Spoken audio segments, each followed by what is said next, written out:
all the way back to the years of Joe Namath when he was playing at Alabama and Coach Bear Bryant was the head coach. Well, Joe Namath got the name of Broadway Joe for a reason.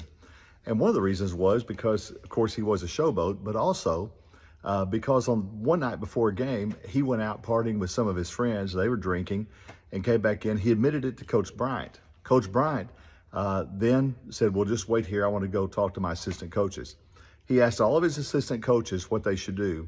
All of them except one said, well, there should be disciplinary action. After all, we just have 2 games left, Coach. Gene Stallings was the one that said, you know, Coach, if I had done that, you'd have kicked me off the team. And Coach Bryant said, you're right. He called Joe Namath into his office. He said, we have 2 games left, Joe, Miami and Ole Miss, and you're out for both. You're done for the rest of the season, and you may be done for good. He said, we'll have to see next year. Well, the season rolled on, and Coach Bryant got 6,000 letters of protest from fans saying, please do not suspend him.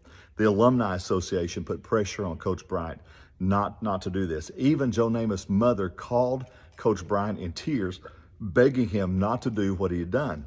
Bryant did anyway, stood by his guns, and disciplined Joe Namath by suspension for the rest of the season.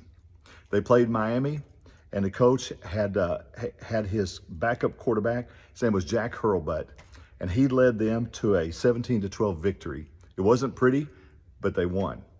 The next game, which was the Cotton Bowl, Alabama played Ole Miss. And in Ole Miss, Steve Sloan was the quarterback, and he led them to another victory, just barely.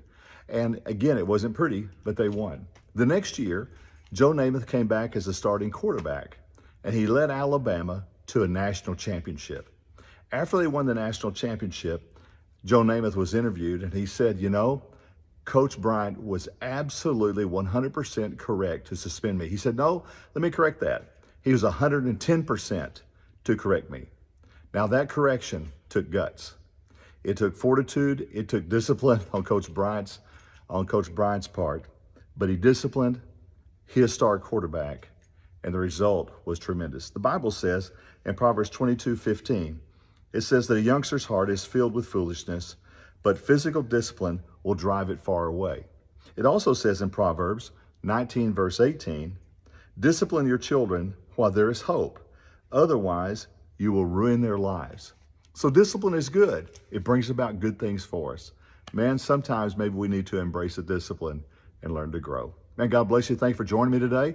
Pray you have a blessed weekend. Need a place to come worship? Come on down to Meadowbrook, 945 and 11. We'd absolutely love to have you. Have a great weekend.